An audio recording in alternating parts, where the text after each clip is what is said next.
Sacala bien. Sacala bien.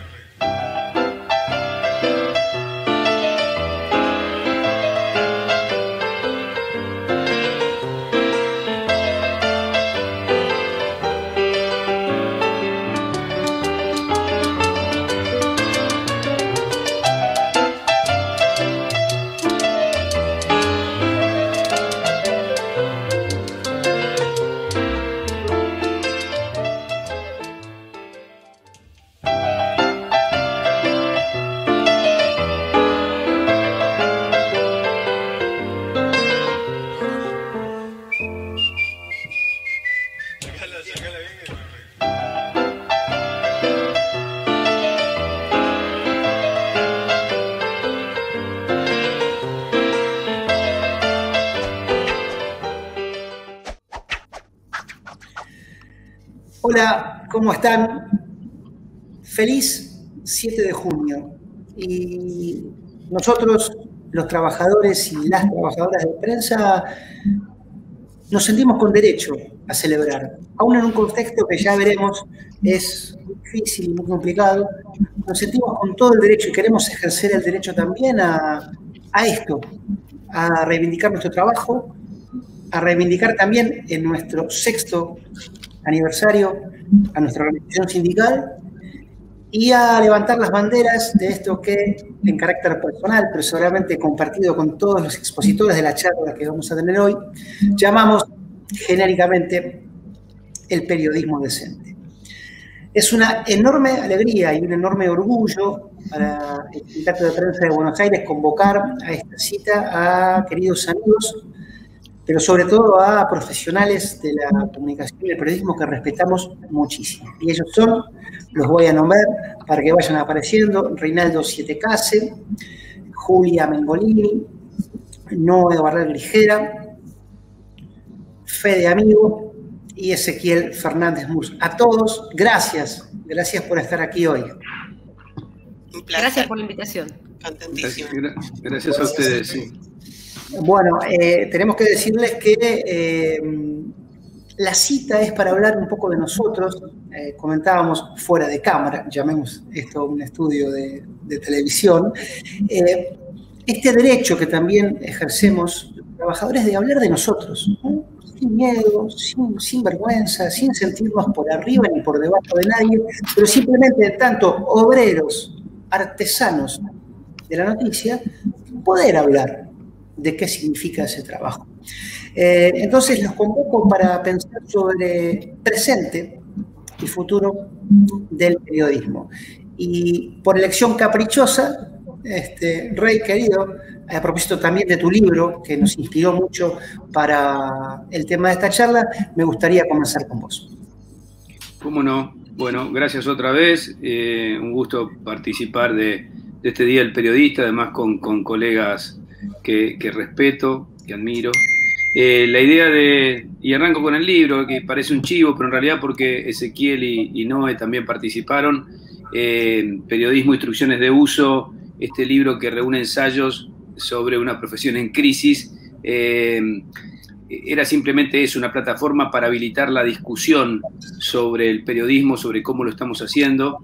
Hago una aclaración porque me imagino que hay muchos colegas, algunos me lo dijeron directamente: che, ¿cómo no me convocaste? ¿Cómo no me llamaste? Y yo digo, mira, la elección fue centralmente sobre tenía que elegir 10 colegas que no solo fuesen personas aún con disenso en lo que yo pienso, en mi mirada del mundo, pero que fueran personas que ejercieran su trabajo en forma rigurosa, independiente, pero que además hayan escrito sobre periodismo. Yo quería justamente convocar a gente que estuviese tan preocupada como yo en la forma en que estamos ejerciendo este laburo y la multiplicidad de crisis que se presentan, que justamente de eso se trata el libro. Pero más allá de este aporte, que además conlleva 2 anexos que son importantes el libro y que a veces no se mencionan. Tiene un anexo vinculado al mapa, un nuevo mapa de medios que elaboró Martín Becerra en colaboración con otro colega, y actualizado, que es bien interesante porque la propiedad de los medios es uno de los grandes temas también, y las posiciones dominantes en esta multiplicidad de crisis incide bastante, pero tiene un anexo también sobre organizaciones de prensa, y por eso no es casual que estemos discutiendo en el ámbito de CIPREVA, porque hay muchas organizaciones de prensa en la Argentina que representan más intereses patronales que de trabajadores. Hago esta aclaración porque me parece que viene a cuento, ¿no? Somos trabajadores de prensa, creo que es algo muy importante para ubicarse, ¿no? Hacer periodismo desde ahí me parece que es una cosa, hacer periodismo desde otros lugares es otra. Y creo que es importante, ¿no?, ubicarse, porque, por ejemplo, uno entiende claramente que en general lo que hacen los que nos contratan es comprar nuestra fuerza de trabajo, en todo caso, ¿no? Pagar por nuestra fuerza de trabajo, no comprarnos la opinión, por ejemplo. Y me parece que es un dato importante a propósito del ámbito en el que estamos charlando en este 7 de junio. Simplemente porque, por la brevedad, yo me voy a ocupar brevemente del tema que me tocó a mí en el libro, que es yo elegí ir por el lado de la cuestión ética, pensando un poquito en esta idea de Tomás Eloy Martínez, que para mí es un gran referente del periodismo y de la literatura, ¿no? Mi otro oficio. Él decía que en definitiva el periodismo tenía que plantearse no como una solución estética, sino como una solución ética. Y en base a eso también pensé un poco la idea de esta propuesta que armamos en colaboración con varios colegas. Se puede hacer bien. Empecé con esa idea simple, esto que a veces aparece como repleto de mala praxis, repleto de condicionantes de todo tipo, desde esto que contaba antes, ¿no?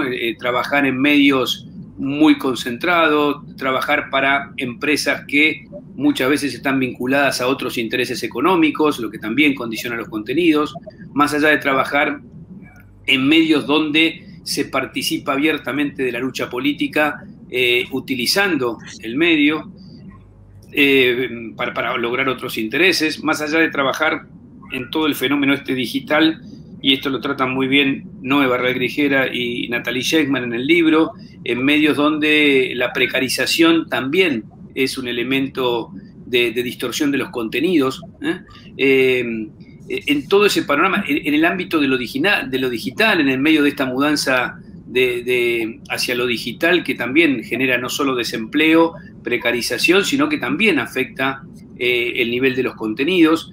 Más allá de todo esto, yo me ocupé un poco de la cuestión de la independencia y de la ética, porque creo que es posible. Y fundamentalmente lo voy a sintetizar volviendo al maestro Tomás Eloy, ¿no? Él decía hace 30 y pico de años, cuando escribió aquel decálogo tan conocido de periodista, que en el primer punto él hablaba de que un periodista, cuando trabajaba mal, era el principal perjudicado, en definitiva, porque lo que se afectaba era su buen nombre. Y visto en perspectiva, esto no es más así. Me animo a refutarlo, porque vemos todo el tiempo que hay medios, periodistas que, no sé, ejercen mala praxis, manipulan, se prestan a operaciones propias del medio en este juego de la lucha política en el que ingresan fervientemente algunos medios, y aún así les va bien, sí, ustedes me dirán, bueno, pero pará, no son gente prestigiosa, y no sé, pueden mantener programas 20 años, pueden lograr cierta inserción en la opinión pública, de hecho vivir muy bien, mejor que el promedio de los trabajadores de prensa, y entonces, bueno, aquí la pregunta, ¿por qué? ¿Por qué pasa esto? ¿Por qué alguien o un medio que se transforma en no creíble? Porque en definitiva, cuando afecta sus contenidos, está afectando su credibilidad. ¿Por qué le va bien? Y creo que ahí hay que preguntarse dos cosas, una por el lado de los periodistas y otra por el lado de las audiencias. En el caso de los periodistas, creo que hay una renuncia explícita en algunos sectores a lo que yo llamo la verdad de los hechos, ¿no? El gran contrato que tiene el periodismo con su lector, con el televidente, con el radioescucha, es que trabaja en base a la verdad. La verdad no como entidad filosófica, que está muy discutida, sino la verdad como relación directa entre lo que pasó y lo que cuento, ¿no? Esa verdad periodística, le llamaría yo, con un dejo de atrevimiento. Vulnerar ese contrato por la razón que sea, ¿no? Por cuestión ideológica, por venalidad, porque estoy jugando políticamente, a mí me parece que es una praxis alejada del periodismo. Y me parece que está bueno poder ponerlo en duda, ponerlo en cuestionamiento, porque es la base misma de nuestro trabajo. Es decir, porque un periodismo de mejor calidad hace una sociedad más democrática. Y paralelamente creo que no hay argumento para romper ese contrato, ¿no? Directamente no lo hay. Es decir, vos podés ser, y esto no cuestiona, que este es otro tema largo, no me voy a meter, si alguien puede hacer militancia y periodismo. Para mí sí, obviamente que sí. Lo que puede hacerlo totalmente, pero sin vulnerar ese contrato, ¿no? Si mi ideología o mi militancia o mi entusiasmo por tal o cual partido político o sector en el gobierno hace que yo mienta, hace que yo manipule y estoy vulnerando ese contrato. Es decir, estoy rompiendo la esencia misma del periodismo a nivel ético. Pero bueno, aún así, a la gente que rompe ese código le puede ir bien. Y este es el otro aspecto. ¿Por qué? ¿Por qué le puede ir bien igual aún rompiendo ese contrato? Algo que hace 35 años, 40 años Tomás Eloy decía, mira, es la condena. Si vos haces eso, te jodés, te afectás como periodista o como medio. ¿Por qué no pasa más eso? Y yo creo que tiene que ver acá con varios factores. Uno claramente es el central para mí, tiene que ver con las audiencias, cómo las audiencias al atomizarse la cantidad de medios, de pronto no van en busca de credibilidad necesariamente. Algunos sí, pero hay muchos sectores que van a confirmar sus prejuicios. Y eso va siendo un círculo muy singular con los emisores, porque esa audiencia aplaude justamente eso, la confirmación de los prejuicios, no que la contradigan. Y ahí aparece una figura que yo suelo llamar periodismo para la hinchada. Se empieza a retroalimentar esto. Yo no digo nada que pueda molestar al sector que me está escuchando, me está leyendo, me está mirando. Y aún siendo esto falso, ¿no?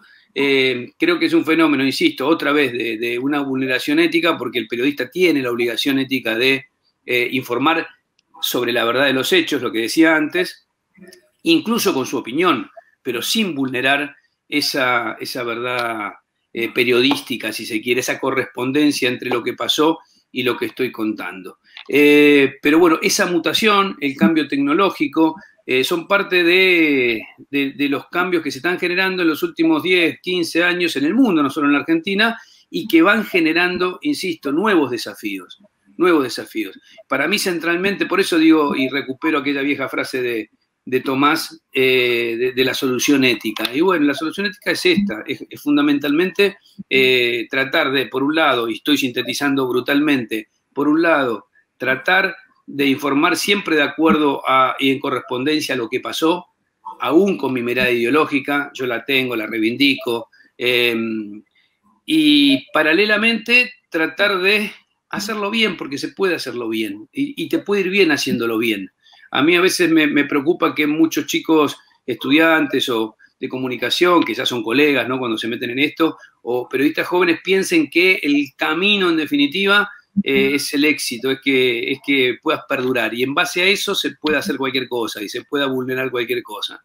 Así que, bueno, la advertencia central es esa, asumir el desafío de desafiar a nuestros propios públicos, a nuestra propia audiencia, tratando de mantener un caminito que implica este desafío, porque además hacerlo bien, hacer el laburo bien, implica incidir necesariamente en una sociedad más democrática, más justa. El periodismo eso no puede estar aparte de eso, ¿no? El periodismo debe como factor de contrapoder, de denuncia, debe propender a una sociedad más justa. Y yo creo que haciéndolo bien es el aporte que podemos hacer en estas sociedades y en estos modelos con sistemas de medios que no son conformados en base a lo que nosotros queremos, sino en base a lo que determinan los gobiernos, los parlamentos, etcétera.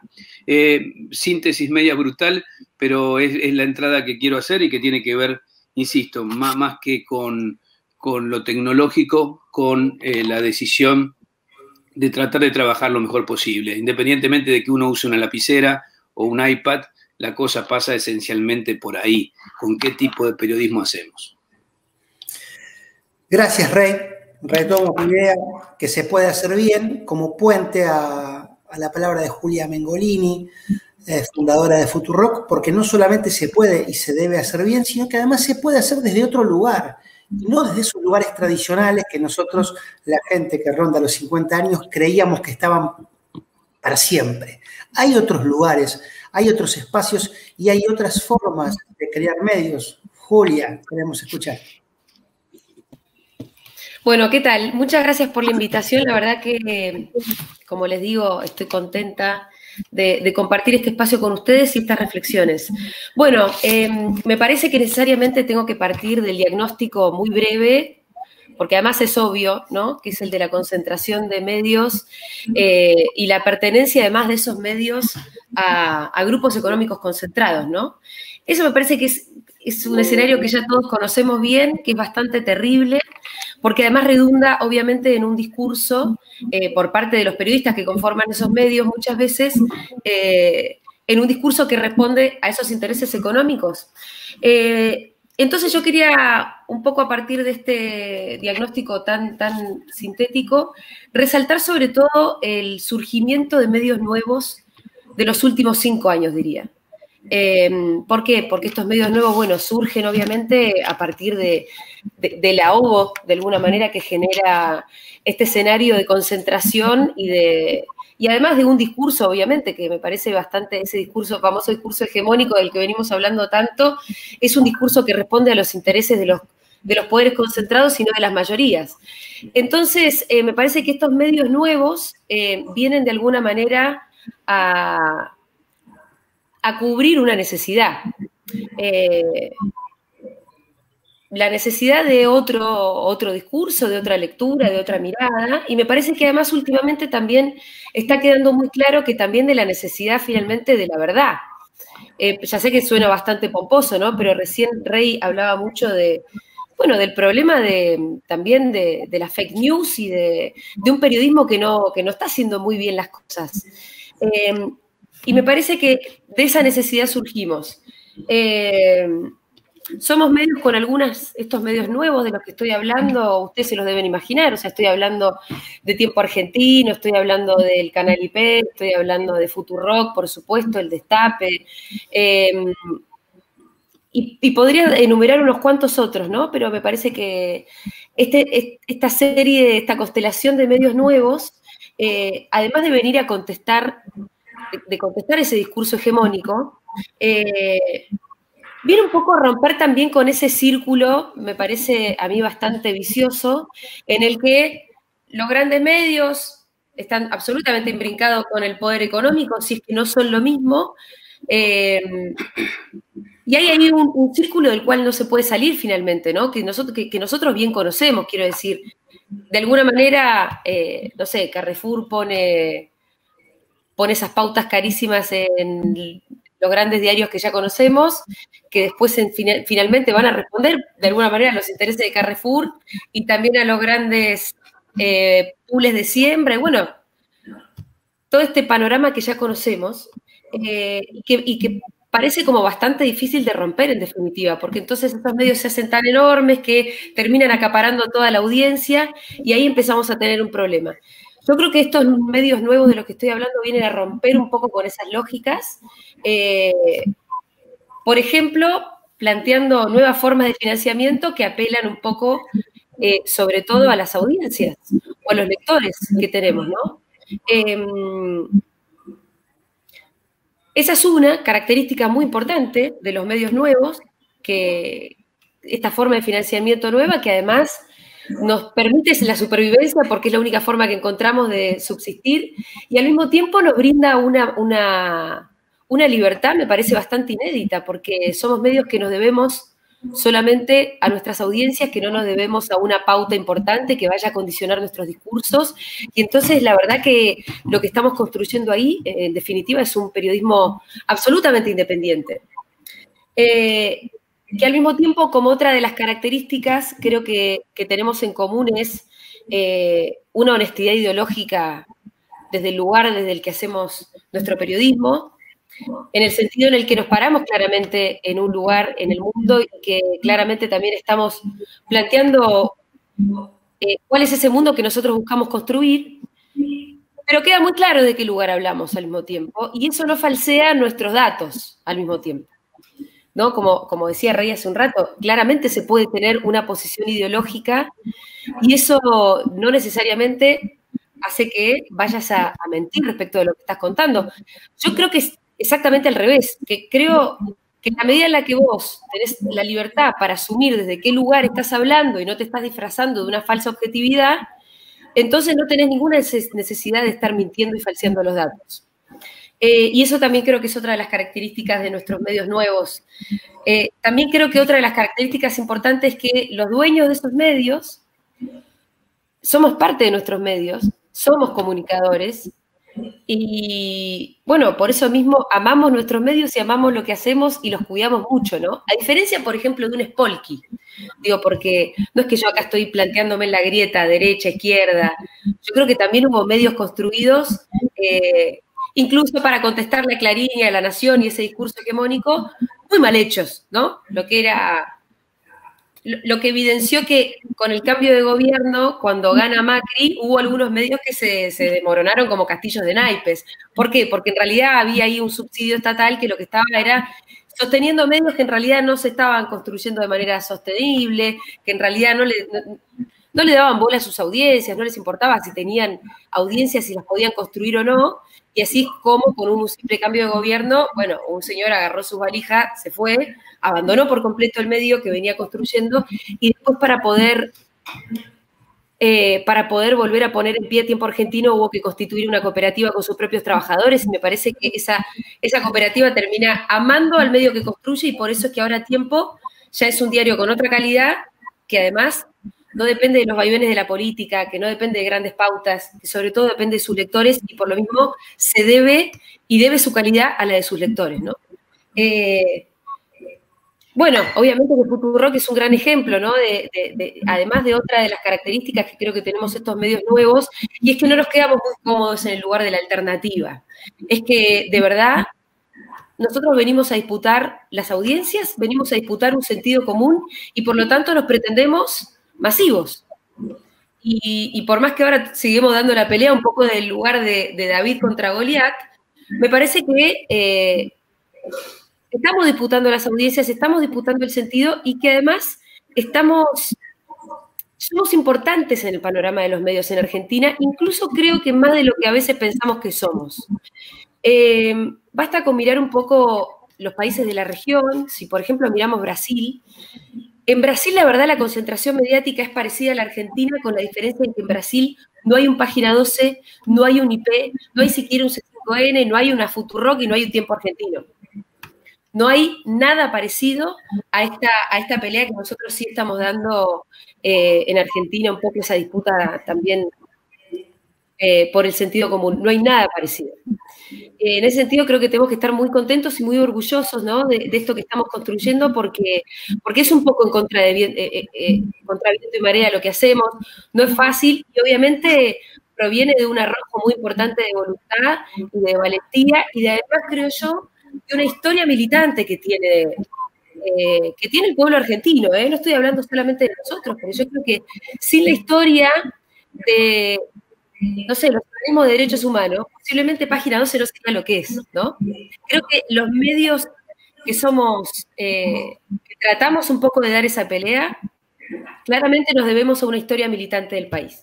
A mí no me gusta el término periodismo militante, porque creo que al final todos lo somos, ¿no? Y que el término un poco se usó sobre todo para deslegitimar a quienes asumíamos una posición un poco más contestataria respecto del statu quo. Pero yo siempre digo, yo no soy menos militante que Nelson Castro. O sea, todos estamos dando una batalla ahí y disputando el modelo de país que queremos. Yo no soy menos militante que Nelson Castro, solo que a mí se asignó el mote y Nelson Castro se supone que es independiente, y yo creo que al final o todos somos militantes o ninguno lo somos, ¿no? Sí creo que algunos podemos falsear más los datos, algunos pueden falsear más los datos que otros, y algunos asumimos una posición ideológica con un poquito más de honestidad. Pero bueno, para ir terminando porque sé que estamos con poquito tiempo, en síntesis, creo que hay un escenario de concentración bastante aterrador, al que acá le estamos dando una pelea con una serie de medios nuevos que de verdad vinieron a disputar las audiencias, no es poca cosa. Gracias, Julia. Claro que no es poca cosa, ¿eh? Claro que no es poca cosa. Vaya que no es poca cosa. Ezequiel Fernández Murs, te estamos escuchando para que nos cuentes tu visión de este presente y el futuro que tenemos por delante. Bueno, buenas a todos, otra vez. Gracias. Y a ver, ayer tuve tenía programa de radio justo, tenía que cerrar nota, y era un día como muy caliente perdón, ayer estoy hablando del viernes pasado, del sábado pasado. Y era un día muy, muy caliente en términos informativos. Se dudaba si la Copa América se hacía en Brasil, la Argentina venía de jugar su partido de Copa América contra Chile, sale el retiro de despedida de Tevez, se juntaban muchas informaciones en términos de la actualidad, con lo cual me conecté a la televisión y asistí al show, ¿no? Y claro, hay que estar preparado para hacerlo. El periodismo deportivo suele ser un buen ejercicio porque como es mucho más excesivo, es más brutal, en un sentido como más obsceno, entonces, es como un libro abierto. Están todas las miserias y las virtudes allí expuestas, ¿no? Entonces, en ese sentido, me sirve para hablar del periodismo en general. O sea, voy a hablar del periodismo deportivo, pero estoy hablando del periodismo en general. Es más, mucha gente amiga te dice ya el periodismo político se parece al periodismo deportivo, porque esos paneles donde se grita, se llora, se declama y se sangra, los veíamos solamente en el periodismo deportivo y pasaron a formar parte del periodismo político. Pero algún amigo me decía, se parecen al diario Olé, pero al peor diario Olé, porque el diario Olé tuvo grandes etapas de periodismo deportivo. Bueno, se parecen a la peor versión del diario Olé. Y el viernes fue un día extraordinario para esto. ¿Por qué digo eso? Porque en esa jugaban la final de la Copa de Liga dos equipos que no eran ni River ni Boca. Es decir, no estaban los dos grandes partidos políticos, deportivos, en el escenario. La final era Colón-Racing. Pero resulta que un jugador de un grande, Tevez, anuncia que se retira. Y los medios pagan por esa transmisión exclusiva de la final. Y tenían hasta gente en la cancha. Las transmisiones comenzaron más o menos como si yo les dijera 8 horas antes de la final. Y no les miento y no les exagero, creo que el 90% de esas 8 horas previas de transmisión se las dedicaron a Tevez. Ni siquiera a la final por la cual tenían derechos para transmitir, ni siquiera a la selección argentina que había jugado el día previo, y se la dedicaron a Tevez. Y uno dice, bueno, es así, eso es lo que te genera el rating. Es lo que, o sea, supongamos que un gobierno tiene algo interesante para anunciar porque se juega una final, y con lo cual esos dos equipos hicieron su mérito para llegar a esa final, pero de eso no vamos a hablar porque está anunciando su retiro Tevez. Bueno, supongamos que tiene una lógica, pero ¿qué contamos de Tevez? ¿Qué contamos del retiro de ese jugador?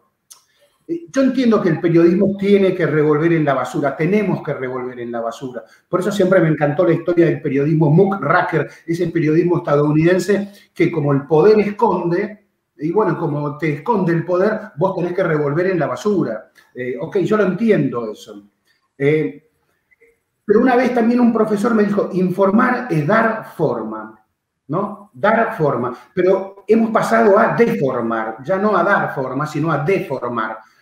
Porque, ¿qué pasó? Que esas 8 horas previas de transmisión se dedicaban a revolver basura permanentemente. ¿Qué era revolver basura? Era decir que Tevez se va porque Boca lo maltrató, pero mira que Tevez está jugando como no jugaba nunca antes. No importa, se va porque Boca lo maltrató, se va porque Riquelme lo maltrató a Tevez. Bueno, era todo el debate sobre esa cuestión. Bueno, lo voy a sintetizar. La conferencia de Tevez se hace y se van abrazados con Riquelme. Entonces eso jodía el relato.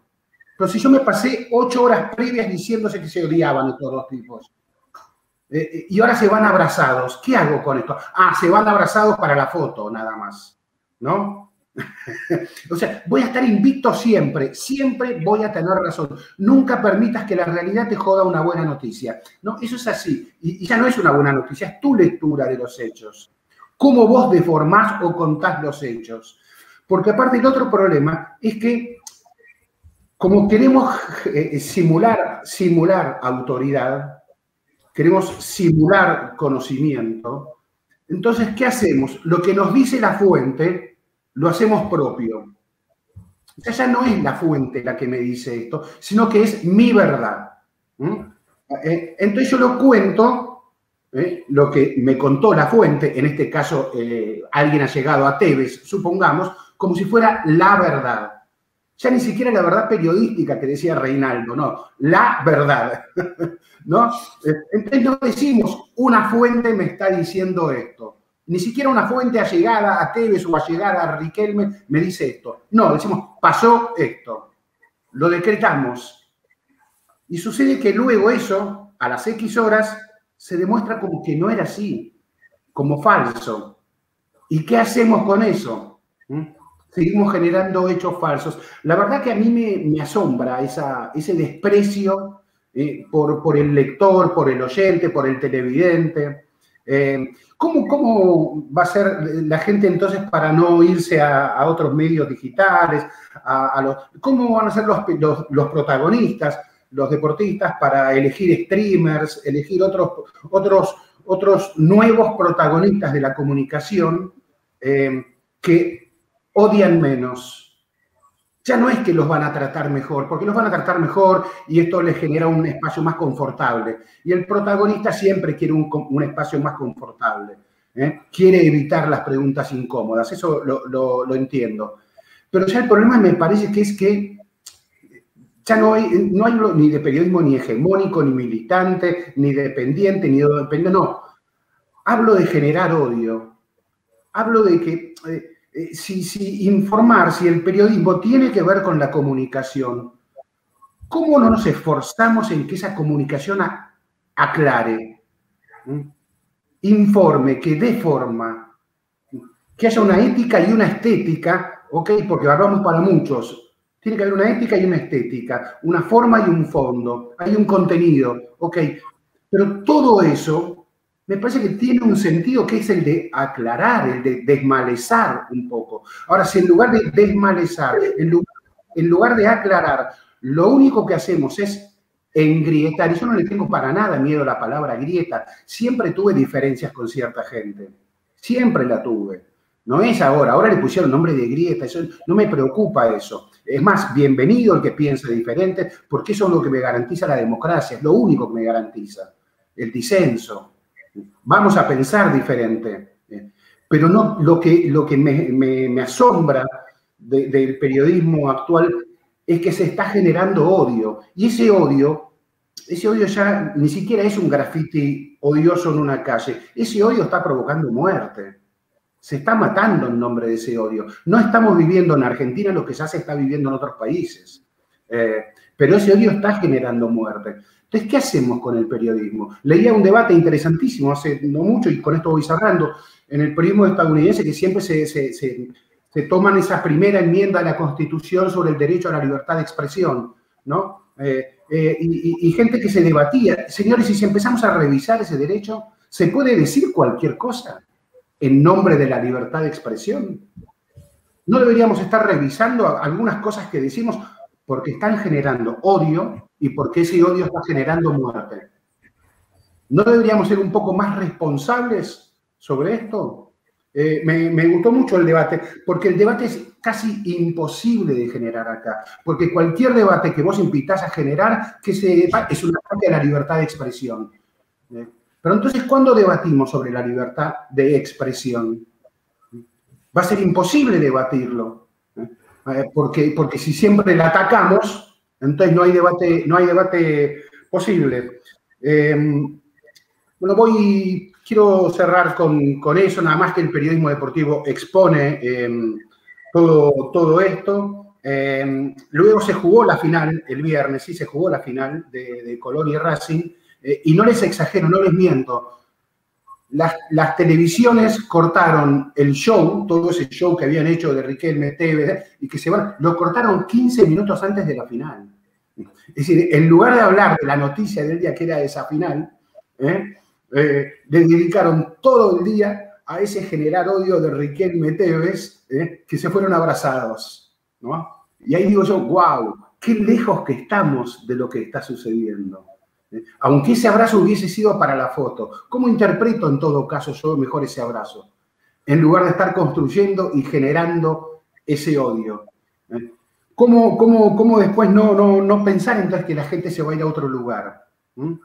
Y que apague el volumen cuando nosotros hablamos. Bueno, ese es el debate que tiro inicialmente, la pregunta que tiro, y me gusta, Rey habló de un libro en el que colaboramos, y yo recuerdo haber abierto ese texto con una pregunta que me encantó, que no es mía, que se la leía a un periodista español, Gerardo TC, porque me gustaba, porque provocaba lindo, y la pregunta es la siguiente: si la prensa se limita a decir que unos creen que la Tierra es plana y otros creen que es redondo, ¿para qué carajo sirve la prensa? Gracias. Gran pregunta, ¿eh? Gran pregunta que me parece que es más que inquietante. Y aparte, Ezequiel, muy bien leída, por cierto, ¿eh? Así que muy bien, muy bien. Y hablando de gente que piensa bien y que lee bien y que hace buen periodismo, querida Noé, te escuchamos. Hola chicos y chicas, bueno, muy contenta de estar participando de una actividad de CIPREVA. Saben que valoro mucho todo lo que hace el sindicato por nosotros, así que estoy muy contenta siempre de estar acá participando en todas las cosas a las que me invitan. Bueno, un poco para retomar todo lo que fueron contando y exponiendo y problematizando Reinaldo, Julia y Ezequiel recién, y también para retomar el texto que me convocó a escribir Reinaldo en Periodismo Instrucciones de Uso, que es un texto que a mí me gustó mucho escribir, y me gustó mucho que Rey me convoque a escribir, porque es un texto en el que yo, viste, esos textos que escribís rápidamente, porque pude sistematizar ahí un montón de cosas que venía pensando desde hace mucho, que las tenía flotando en mi cabeza y que simplemente gracias a la convocatoria de Rey las pude poner en papel. En esta pregunta sobre la crisis del periodismo y sobre por qué estamos informando tan chotamente y por qué estamos afectando tanto al debate público, a la calidad del debate público, y yo creo que finalmente a la calidad de la democracia también, yo creo que hay un nudo central que no nos puede pasar desapercibidos, y que yo lo veo en mi vida diaria y lo veo en las vidas de mis amigos y mis amigas de la profesión, y que tiene que ver con la precarización de nuestro trabajo, tiene que ver con que no hay guita básicamente para pagar periodismo de calidad, no hay guita para pagar buenas notas, buenas investigaciones, para que un periodista se pueda tomar el tiempo necesario para informarse de un tema, empaparse, contactar fuentes, hacer un viaje, bueno, ya ni te digo, ¿no? Viajar al lugar de los hechos, conversar, tener unos días para saber de lo que va a escribir, de lo que va a hablar, lo que va a contar. Bueno, eso me parece que, no sé si decir ya no existe más, pero está claro que es cada vez más una excepción y debería ser la regla. Y de repente la regla, ¿qué es? La regla es que te convoquen, hablo del 90% por ahí, ¿no? De los trabajos en periodismo. Hablo de que te convoquen a una redacción a estar 8 horas con el culo en la silla literal, con la premisa de que tenés que subir por lo menos 6 notas a la web en tu jornada de trabajo y de que te midan el éxito de esas notas en cantidad de clics y que te den recetas para que esas notas sean más exitosas en cantidad de clics. Recetas que obviamente que no tienen nada que ver con el periodismo y que tienen que ver con Google. Recetas que dicen cuándo Google muestra más una nota y cuándo Google la muestra menos, y que además van variando, ¿no? A veces a Google le gusta más que los títulos digan el top 10 de las razones por las que Pampita no sé qué, entonces vos titulas con eso y tu nota buenísimo rankea, y si no, a Google le gustan los números impares, entonces empezamos a ver todos títulos con números, las 3 razones por las que Tevez dejó Boca, o los 7 momentos en los que Tevez y Riquelme se sonrieron o no se sonrieron, bueno, este tipo de cuestiones. Yo en el texto que escribí para el libro que editó y que compiló Rey, me basé en una encuesta que hizo Cipreva entre, colegas freelancers y colegas con trabajos en relación de dependencia. La verdad es que a esta altura no hay paraíso, ¿no? No hay paraíso en ninguno de los dos casos. Tomé la encuesta de 2019, entre 300 periodistas freelance, el 94% en ese momento cobraba bajo la línea de pobreza, facturaban 10.000 pesos mensuales. Imagínense, en 2019, un año que tuvo una inflación del 57%, los freelance facturaban 10.000 pesos mensuales, los que tuvieron la suerte, entre comillas, de estar en relación de dependencia, tuvieron una paritaria del 15% en 2019. Entonces estamos hablando de una situación en la que obviamente ser periodista en la Argentina significa tener más de un trabajo, y significa que no tenés tiempo para chequear, para hablar con fuentes, no tenés tiempo para ver una serie, para nutrirte culturalmente, para expandir tu conocimiento, para leer un libro, para leer una revista, para ver un documental. Bueno, eso es ser periodista, o ser del gran ejército de periodistas hoy en la Argentina y en el mundo también. Entonces, eso obviamente que impacta en la calidad de las noticias que leemos, que escuchamos, que consumimos, porque son noticias que se generan de manera chota, son noticias baratas. Entonces, ¿cuánto le puede costar a un canal de televisión sentar a 5 tipos durante 7 horas a decir pelotudeces sobre si Tevez o Riquelme y no sé qué? Nada le cuesta, no le cuesta nada.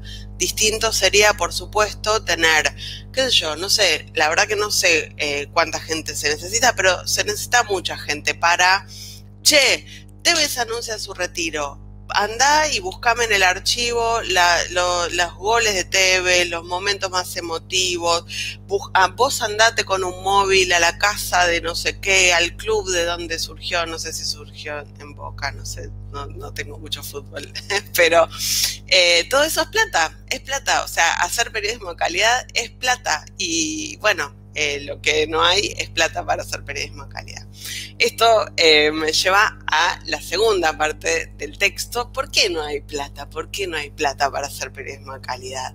¿Es porque son todos unos turros que se la están llevando en pala? Un poco sí, pero también es un poco porque esto que decían también antes, las audiencias están más dispersas, las audiencias están yendo a otros lugares, está cambiando el modelo de consumir noticias, y hay grandes lugares a donde se están yendo esas audiencias que nos están chupando un poco la sangre a los periodistas y a las empresas de medios también y a nuestro trabajo.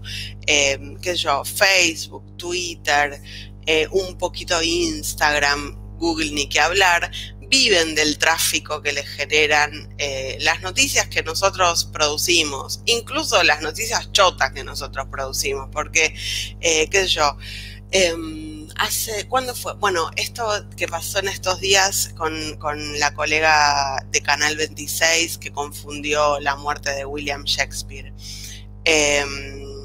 ¿Cuánto tráfico le dio eso a Twitter? De verdad, ¿cuánto tráfico le dio eso a Twitter? Miles de tweets, llegó a The Guardian, creo, ¿no? Llegó a ser reflejado en medios, o sea, imagínense el tráfico que tuvo en Twitter, que llegó a ser reflejado en medios del Reino Unido. Y eso a Twitter le sale gratis,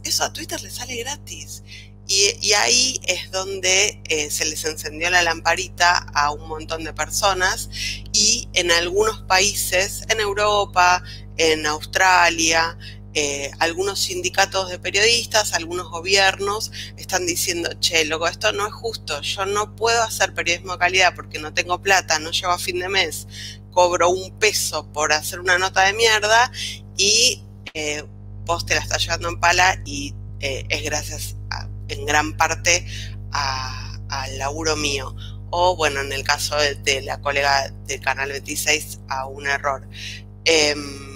Y lo que están pidiendo, y en algunos países consiguiendo, es que estas grandes plataformas empiecen a aportar guita a las empresas de medios. Y en algunos países, incluso, como es una iniciativa de los sindicatos de prensa, lo que están consiguiendo es una silla para los trabajadores en los directorios de esos grandes medios, a los que está entrando esta guita que consiguieron los sindicatos gracias a la negociación, a veces más áspera, a veces menos áspera, con los estados y con las grandes empresas.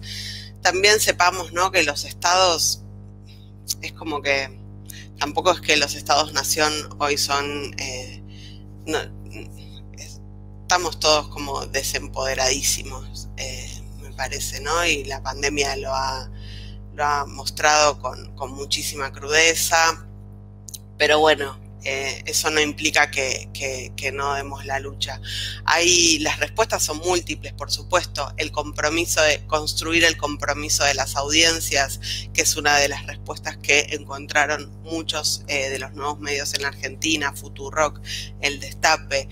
Construir el compromiso, no solo el compromiso económico, construir el compromiso de las audiencias a saber con quién, cómo, dónde informarse, saber de quién, de qué noticia, de qué palabra desconfiar, saber esto me parece que no, o de qué manera preguntarse. Son caminos, por supuesto, un poco más largos y que requieren nuestro esfuerzo, pero bueno, nada, nunca nos salió gratis, así que acá estamos y seguiremos dando la lucha.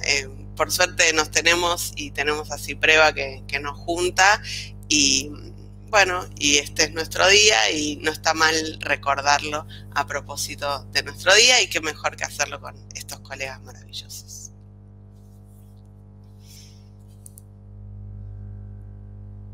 Estás muteado, Die. Muy bien, ahí está. Agrego a esa lista de sindicatos también al Cipreva, que está dando una discusión muy interesante por el tema de las grandes redes sociales y sobre todo también de la pauta oficial, ha habido actividades con los medios autogestivos frente al Congreso, propiciando una ley, bueno, es parte también de nuestro rol.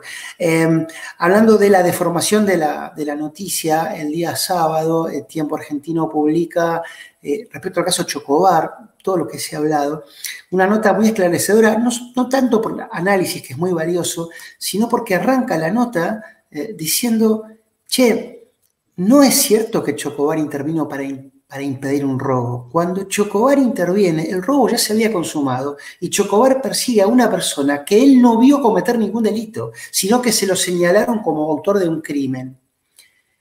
Toda la noticia de Chocobar se construyó sobre una falsedad, incluso el juicio.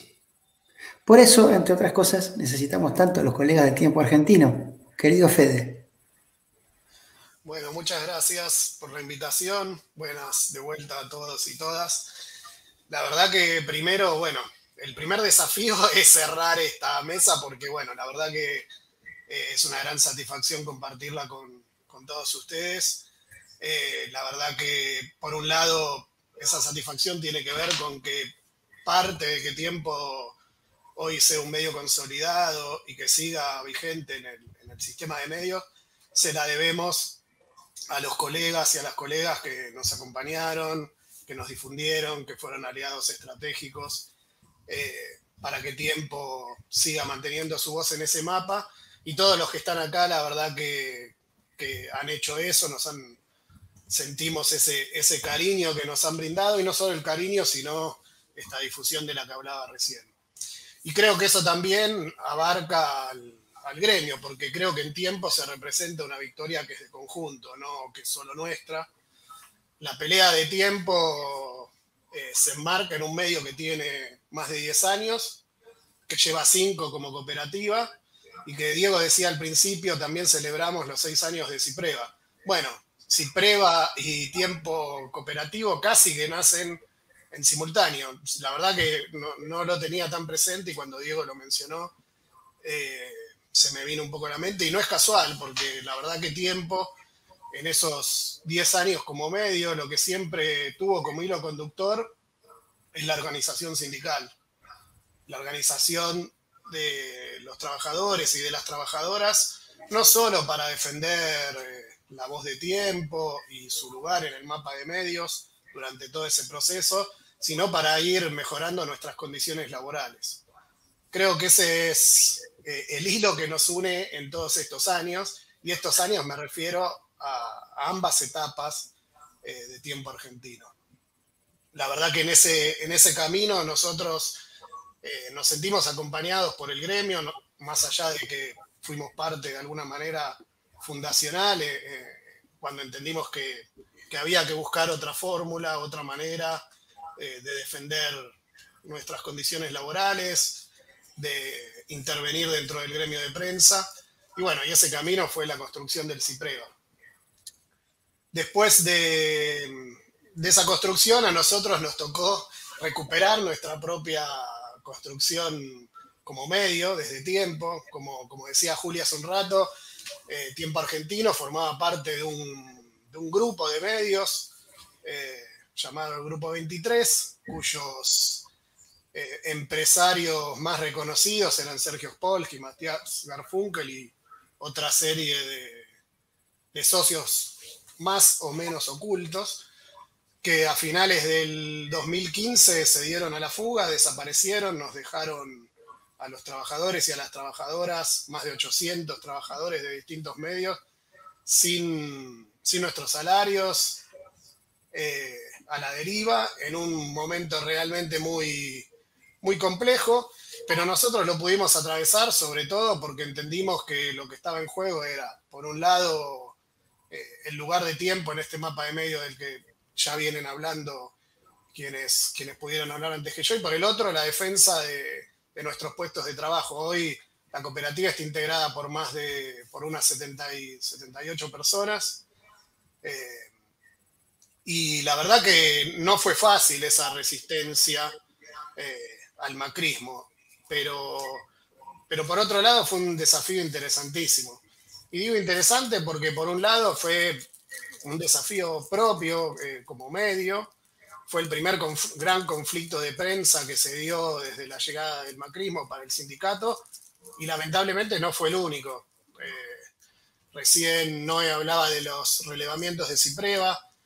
Cipreva lleva relevado también la situación dentro del gremio y desde el 2015 a esta parte se han dado más de 4.500 despidos. Y bueno, creo que este es otro dato para sumar en este debate, y Tiempo fue el primer gran conflicto de esos conflictos que después se sucedieron.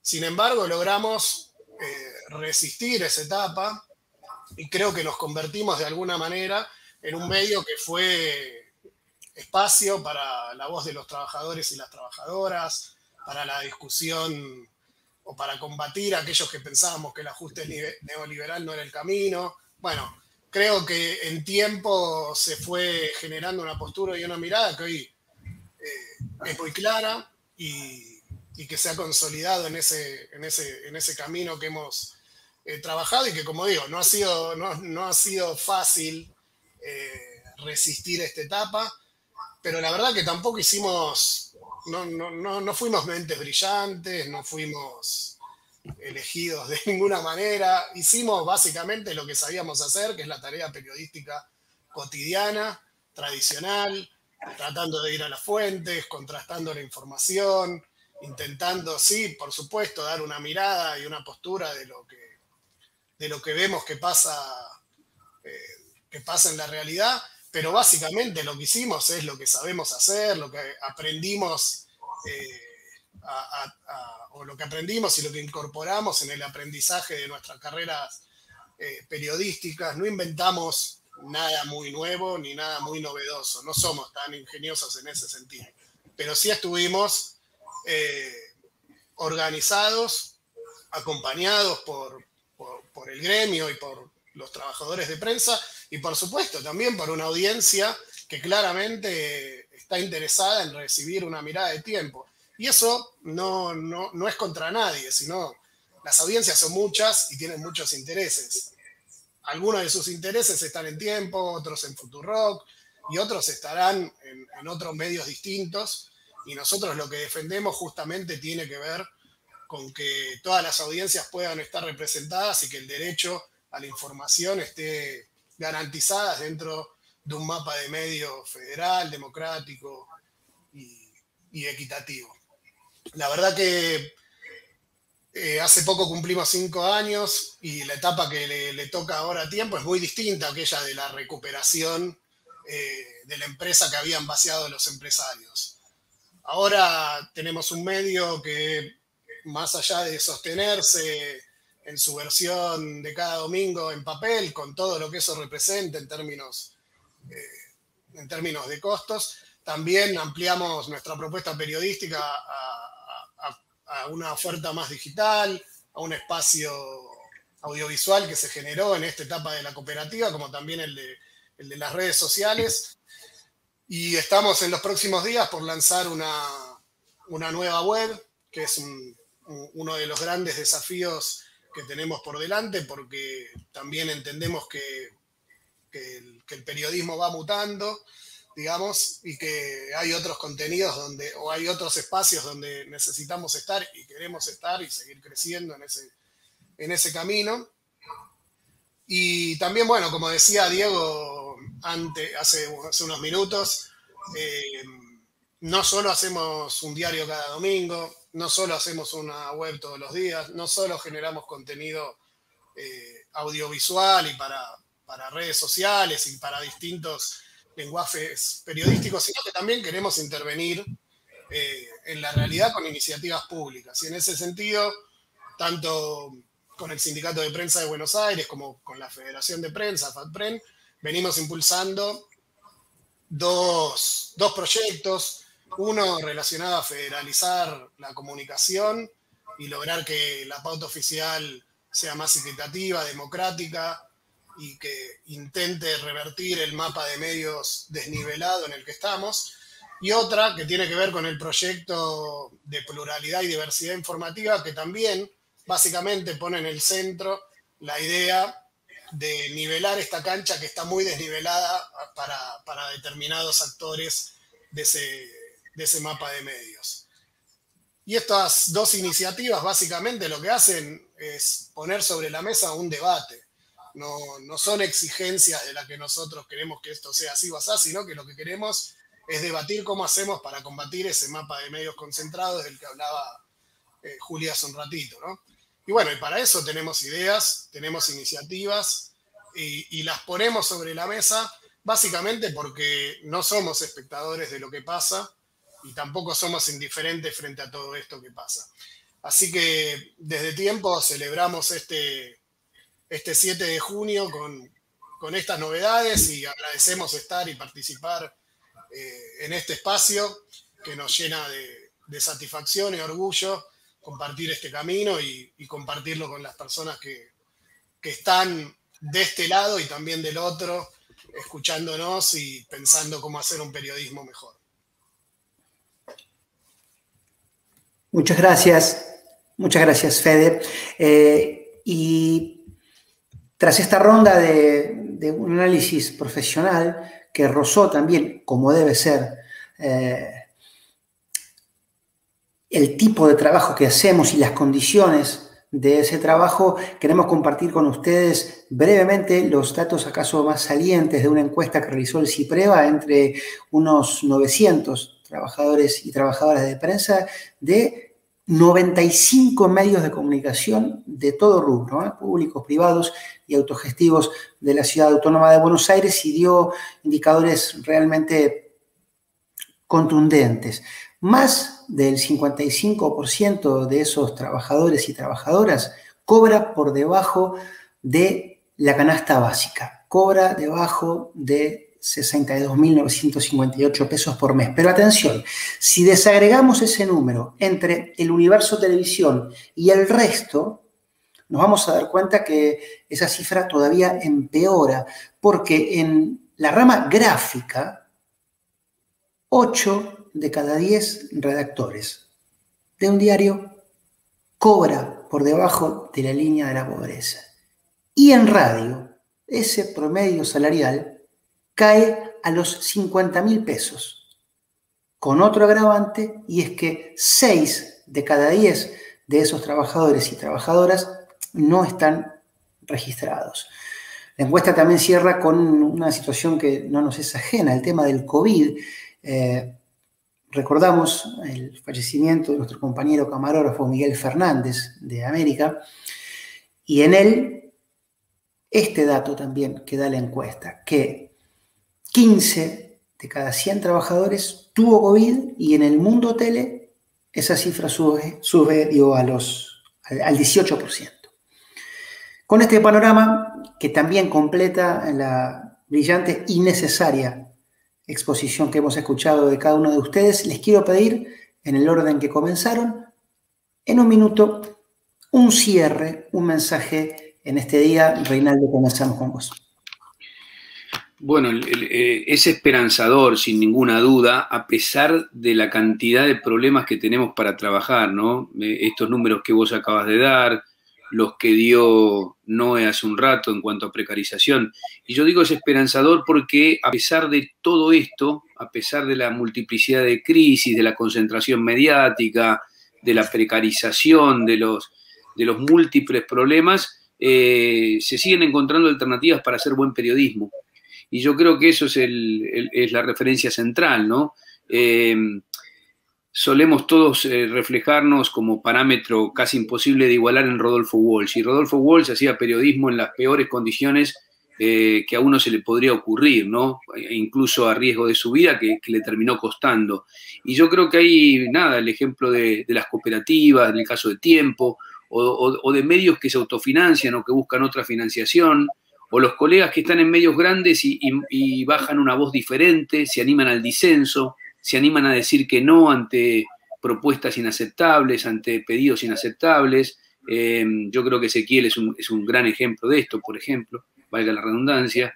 Bueno, a mí me hacen tener esperanza. Yo creo que somos periodistas por una cuestión de convicción y eso ayuda. No implica esto que digo que uno tiene que aceptar. Al contrario, creo que hay un gen de rebeldía que hay que tratar de mantener, hay que tratar de seguir dando la pelea, en lo posible juntos. Por eso son valiosos los sindicatos, por eso son valiosas las cooperativas, y también seguir exigiendo lo que contaba recién amigo, ¿no? Esto de legislación para garantizar el derecho a la información. Multiplicidad de voces, multiplicidad de actores, multiplicidad de medios, eso se tiene que garantizar, ¿no? Lo que planteaba también Noé con respecto a los planteos sobre Google, sobre las grandes tecnológicas. Es decir, hay batallas para dar. Yo por eso quiero cerrar con un mensaje de esperanza ante un panorama que parece abrumador. ¿Por qué? Porque seguimos dando esa pelea, y yo tengo la aspiración de que las nuevas camadas de periodistas tengan ese norte, ¿no? No ser exitosos en los términos de la tele, sino en tratar de asumir ese compromiso tan valioso con el que dar testimonio en estos tiempos difíciles, no tan difíciles como los que describía Rodolfo Walsh, pero sí igualmente sombríos. Así que vale la pena dar esa pelea. Así que gracias otra vez por dejarme participar y por estar codo a codo con ustedes, dando una batalla, en mi caso, más cómoda, ¿no? Más cómoda, porque estoy en medios que me permiten desarrollar con un poquito más de comodidad mi trabajo, pero sin perder de vista eso, que somos trabajadores de prensa. Gracias, Rey. Julia.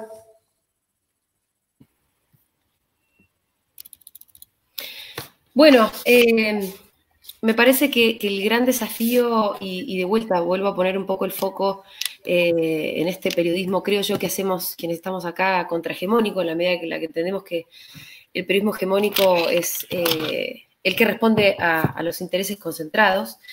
Creo que tenemos el desafío de dejar de ser alternativos, ¿no? Muchas veces se nos denomina de esa manera y yo digo, ay, alternativos no me gusta nada. Alternativos suena como un poco más de lo mismo, pero más pobre.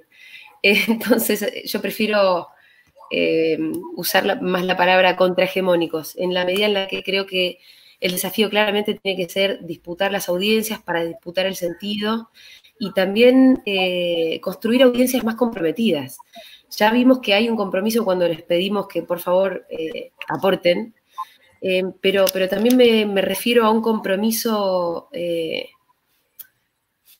para poder construir un mundo nuevo. Creo que nosotros no solamente damos noticias, me parece que también proponemos un modelo de país y un modelo de mundo también. Y creo que también el desafío un poco es convocar a esas audiencias a que no sean solamente audiencias pasivas, ¿no? Que se dejan, que escuchan y que se dejan enojar o lo que fuera, cualquier sensación de esas que muchas veces se proponen, y que sean audiencias que se comprometan un poco con ese mundo nuevo. Tal vez nosotros por lo menos intentamos crear nuevos imaginarios, haciéndonos cargo de nuevas demandas, como lo es el feminismo, como lo es el ambientalismo, que nos parece que también tiene que ser un compromiso del siglo XXI. Bueno, para en definitiva también proponernos construir un mundo vivible.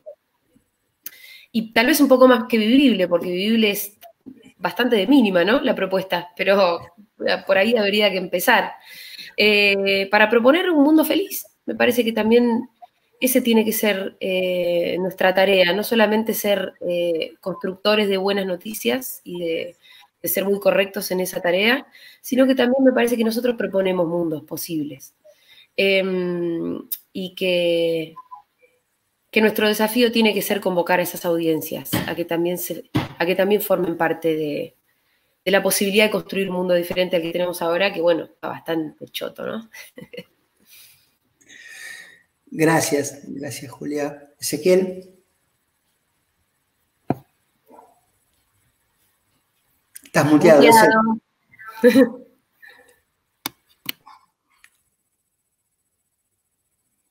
¿Alguien me muteó? Sí, hay una mano negra, Ezequiel, pero acá nosotros te bancamos. Dale, que sos. ¿Hoy me escuchan? Siempre, fuerte y claro, dale. ¿Pero ya me escuchan entonces? ¿Sí? ¿Avanzo? Avanti. Bien, bueno, primero gracias a Cipreva porque se ha demolido la tarea sindical y desde cierto discurso periodístico se ha contribuido a esa demolición, y no debe ser casual que estamos cada vez más precarizados, aunque digan que eso es flexibilización. No debe ser casual que cada vez estamos más tercerizados y que ganemos cada vez menos. Un sindicato ayuda siempre a defender esos derechos. Y bueno, lo último que diría yo sería dejar de desacralizar palabras, ¿no? La transparencia. Desde que escucho cada vez más la transparencia, veo cada vez un mundo más obsceno. Es decir, en nombre de la transparencia parece que también se autoriza lo obsceno, ¿no? Y dejar de renunciar a esa cosa de autofelicitarnos, nuestro ego, y vivir incomodar a nuestros patrones, incomodar a nuestros lectores, incomodarnos a nosotros mismos. Una vez leí una frase genial sobre objetividad es el delirio de un sujeto que piensa que observar se puede hacer sin él. Es decir, si no se puede hacer sin él, tenemos que estar. Entonces, y para tener que estar, tengamos nuestras propias palabras. No estemos repitiendo como loros aquello que dicen un discurso de la tele, un discurso de la web. Dejemos de repetir eso y creamos nuestras propias palabras, nuestra propia información. Eso incomodar y nuestra propia información simplemente se hace intentando hacer más periodismo. Y sí, Rey decía que está difícil, y es cierto, pero siempre admiré a mi amado Leonard Cohen, que decía que ante la debacle inevitable, dignidad, siempre dignidad. Gracias, Ezequiel. Muchas gracias. Noé. Bueno, hermosa jornada, hermosa manera de festejar nuestro día.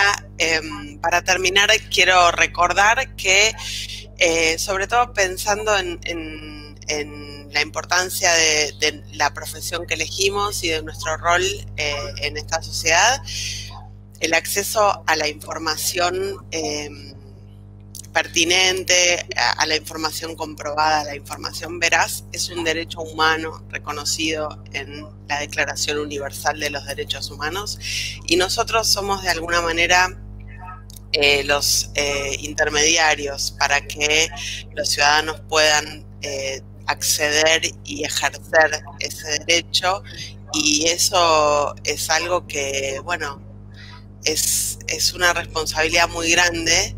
Y a veces es necesario recordar que cuando decidimos ser periodistas, decidimos asumir esta responsabilidad enorme. Estamos entrando en una campaña electoral y también tomando lo que decía recién Julia, es importante que esta información sea pertinente para las personas que nos escuchan, que nos ven, que nos leen. Yo no sé si a mi mamá o a mi tía le cambia la vida si Bruglia o Bertuzzi son trasladados o no, pero por ahí sí les cambia la vida qué pasa, no sé, con el riachuelo, o qué pasa con el acceso al río, o cosas que no están en el debate público, de las que no tenemos mucha idea. Sí sabemos que, bueno, hay un intento muy firme y que avanza a paso veloz de privatizar el predio Costa Salguero, pero no mucho más. No sabemos qué pasa con la costanera de Quilmes, por ejemplo, y es a 10 kilómetros, un poco más al sur. Entonces, también tomando lo que decía Ezequiel, aprovechemos para incomodar y para bueno, acercar información relevante a nuestras audiencias, que a veces no pasa por la información que es relevante para las grandes empresas periodísticas. Que tengan ustedes un gran feliz día del periodista. Gracias, Noé. Fede. Estás muteado, Fede.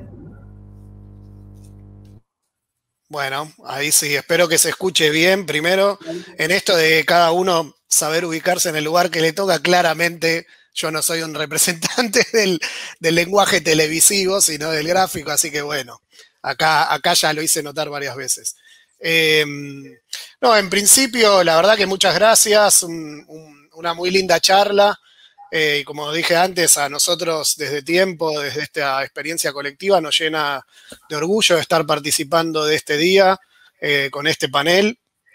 Y creo que no por ombliguismo, decía lo de que tiempo es una victoria de conjunto y colectiva, sino porque nosotros creemos que ese camino colectivo de organización y de defensa de nuestras condiciones laborales es el camino. Entonces, y tiempo de alguna manera es una consecuencia de todo eso, desde ya que no es la única. Como dijo Julia, han aparecido diferentes medios en estos últimos años, muchos de ellos han elegido el camino de la autogestión o del cooperativismo, y creo que eso también es un dato alentador del que también el gremio y la federación está tomando nota.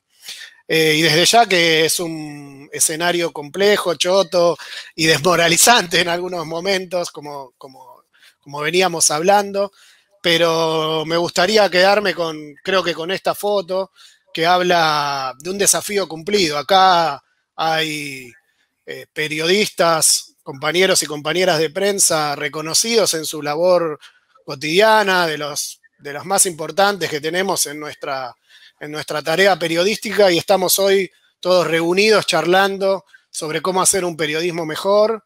Estamos unidos en esa tarea, perteneciendo cada uno desde el medio que le corresponda, pero en esta unidad y en este reconocimiento de saber que somos laburantes. Así que creo que desafíos tenemos miles por delante, pero si seguimos como llegamos hasta acá y representamos lo que pasó en esta charla, seguramente vamos a tener más victorias que derrotas.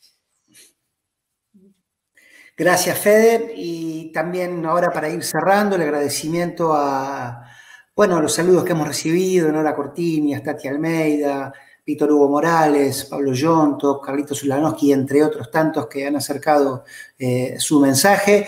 Saber que todos los que están allí y los que están mirando, afiliadas y afiliados, ya seguramente tendrán nuestro regalo, que con gran esfuerzo también les hemos acercado. El miércoles, a propósito de esta situación tan difícil por la que estamos atravesando, sobre todo en la prensa gráfica, va a haber una jornada de lucha por la situación salarial. Clarín, Página 12, Nación, Infobae, Ámbito, Perfil, Cronista, Olé, Telam, Noticias Argentinas, entre otros tantos, con la consigna, claro, más que obvia, pero no por eso menos urgente, que el sueldo no alcanza. También para eso peleamos como organización, para estar incluido en la discusión paritaria, en tanto representantes, más que autorizados por el trabajo cotidiano, en cada redacción, en cada estudio de televisión y en cada estudio de radio. A propósito de lo que les decíamos, de la situación del COVID, por nuestra actividad, estamos solicitando al gobierno de la ciudad que vacunen a los periodistas. Ya en varias jurisdicciones, merced al trabajo de la FATPREN, esto ha ocurrido, así que en ese sentido hacemos votos para que esto ocurra lo antes que se pueda, claro. En este mes también habrá varias actividades, hablando de hombres que han hecho camino. Rey hablaba de nuestro querido Rodolfo Walsh, nombramos a nuestro secretario general honorario, el querido Osvaldo Bayer, pero vamos a estar en la presentación de un libro de El Negro de Marchi, otro hombre que construyó desde lo colectivo la dignidad profesional. También habrá un libro del delegado de Infobae, Luciano Saliches, a propósito de esto que hablaba Noé, los clics, la precarización y la resistencia dentro del periodismo. Y vamos a lanzar un pacto ético contra la desinformación junto a la FATPREN en víspera de las elecciones. Veremos cómo nos va. Para el cierre, en tanto periodista, voy a hacer lo que a veces criticamos. Le recorté a cada uno de sus palabras finales y me quedó este texto. Tenemos esperanzas para proponer un mundo distinto. Tengamos nuestras propias palabras. El acceso a la información veraz es un derecho humano. Creemos en un camino de la organización y colectivo. Somos trabajadores. Punto. De prensa. En eso creemos y eso construimos. Gracias, Fede, Rey, Julia, Ezequiel, Noelia. Nos encontramos cada vez que tengamos que defender esto que amamos. Feliz día. Feliz día, un placer. Feliz día, abrazo grande. Feliz día, gracias. Hasta luego.